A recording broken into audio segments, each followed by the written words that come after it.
El jueves pasado, el Papa Benedicto XVI celebró solemnemente los 50 años de la partida a la casa del Padre del Papa Pío XII.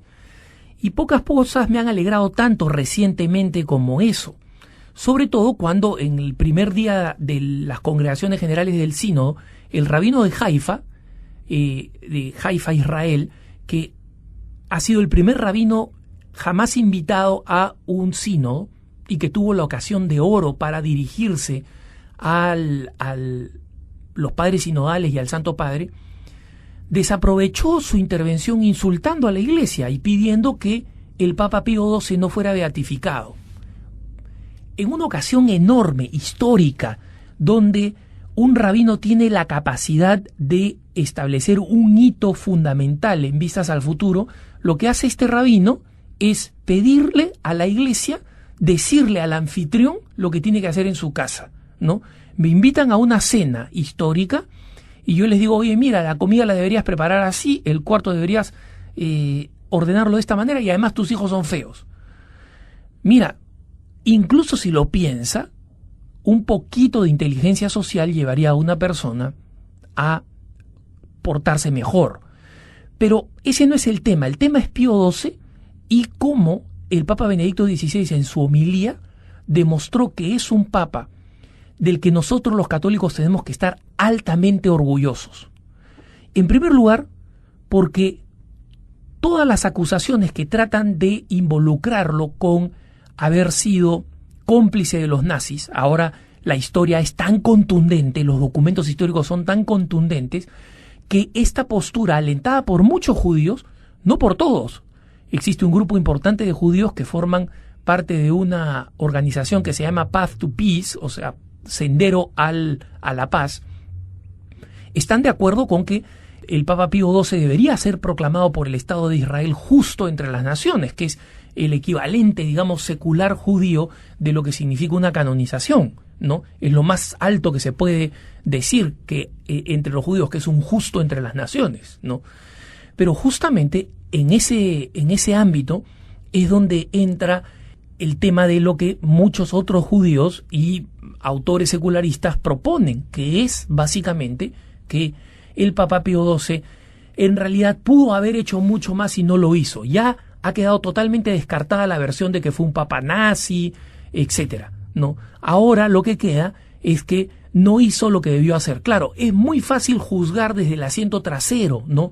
Cuando uno ve un video echado en un sofá, comiendo bocaditos y tomando cerveza, y ve un partido peleado, trágico de fútbol, ¿no? Y dice, oh, mira, este jugador debió haber hecho esto y este otro debió haber hecho esto otro y hubiéramos ganado.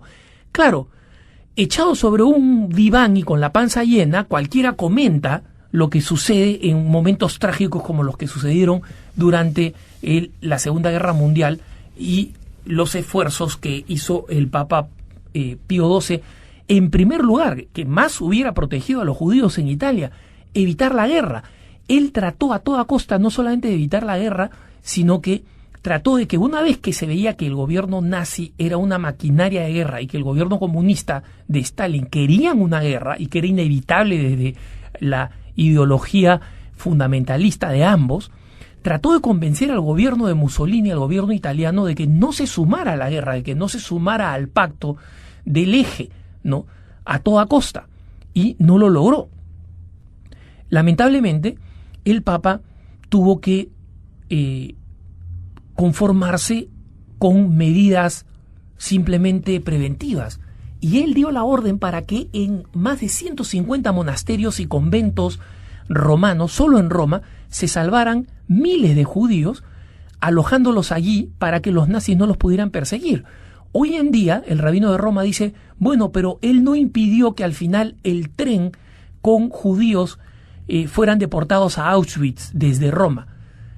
Bueno, decir eso es tan tonto como decir, ¿y por qué el rabino de Roma no impidió que ese tren de los nazis se llevara a un número de judíos italianos al campo de concentración de Auschwitz, donde la mayoría perderían la vida?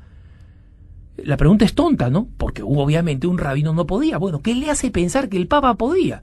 A un Mussolini que le había negado detener la guerra y no ir a la guerra, ¿no? Entonces, es obvio que toda esta persecución de judíos fue parte de la maquinaria nazi y el Papa hizo todo lo posible para impedirlo. Hoy en día muchos de los judíos se quejan que el Papa no habló públicamente. El Papa no habló públicamente por una razón histórica evidente. Nadie habló públicamente. Inglaterra nunca condenó la persecución ni los campos de concentración. En segundo lugar, Estados Unidos, que era la principal potencia mundial en la guerra, tampoco condenó la persecución de los judíos. Nunca. Los únicos que hablaron de estas persecuciones fueron las autoridades de la Iglesia, el Papa y luego los obispos holandeses. Y como consecuencia de esa mención, inmediatamente los nazis lanzaron una campaña en Holanda, Bélgica y Luxemburgo de arrasamiento de los judíos y también de varios sacerdotes católicos.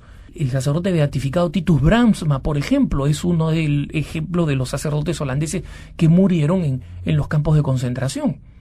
Entonces, como explica el Papa Benedicto XVI en la homilía de la misa que celebró por el 50 aniversario de la muerte de Pío XII, dijo: Pío XII actúa a menudo en secreto y en silencio precisamente porque a la luz de las situaciones concretas de ese momento histórico tan complejo, intuía que sólo de esa forma podía evitar lo peor y salvar el mayor número posible de judíos.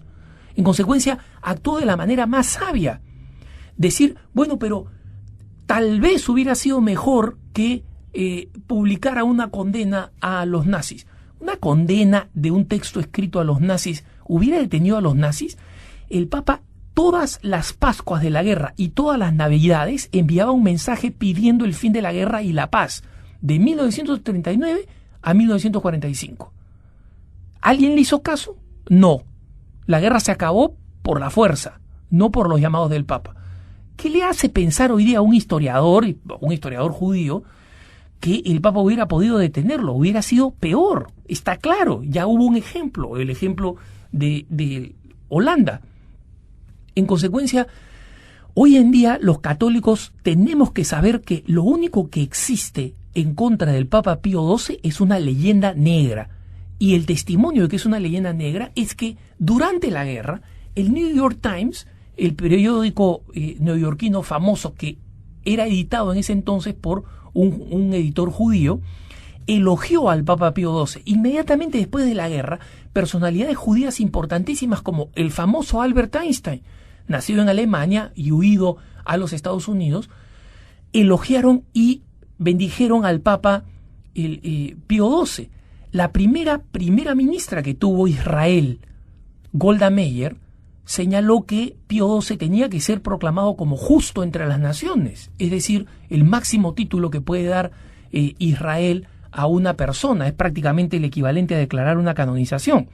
Entonces los católicos no tenemos nada que avergonzarnos de Pío XII, y es más, al contrario, como muy bien señala el Papa Benedicto XVI en su homilía, es una pena que este debate en torno a si el Papa protegió o no protegió a los judíos, creado totalmente por una distorsión histórica que comienza a partir de los 60, ¿no? Mucho tiempo después de que el Papa había muerto, ha oscurecido lo que habría sido el pontificado más importante del siglo XX si no hubiera aparecido Juan Pablo II, y que además tiene varias similitudes con Juan Pablo II. Este Papa Pío XII escribió textos importantísimos, encíclicas que ya anticipaban las reformas del Concilio Vaticano II, como la Divino Afflante Spiritu, como la Mystici Corporis. Este fue el Papa que escribió sobre temas tan complejos como las misiones, que después sería una inspiración para la Redentoris Missio, este importantísimo documento del Papa Juan Pablo II. Como cardenal secretario de Estado, porque en esa época no se acostumbraba como Papa, viajó por todo el mundo y le llamaban el cardenal volante. Visitó, es la primera vez que un secretario de Estado viajaba a Estados Unidos, por ejemplo. Viajaba a distintas partes del mundo, viajaba a Argentina, viajaba a este europeo, viajaba a África, ¿no? Y de alguna manera, en ese sentido, tiene muchos parecidos con el Papa Juan Pablo II. Obviamente su pontificado fue bastante más breve, ¿no? Pero es importante recordar que, con todo, es un papa que dejó un legado enorme a la Iglesia de doctrina y de herencias importantísimas y muy ricas Entre ellas, mencionó el Papa Benedicto XVI, la proclamación del dogma de la Asunción en 1950. Y por eso es que, frente a los pedidos malcriados, pues mal educados, de un personaje como el rabino de Haifa en el sínodo, el Papa Benedicto XVI ha respondido diciendo: mientras rezamos para que prosiga positivamente la causa de beatificación del siervo de Dios Pío XII, es hermoso recordar que la santidad fue su ideal, un ideal que no dejó de proponer a todos. Que tengas un buen día.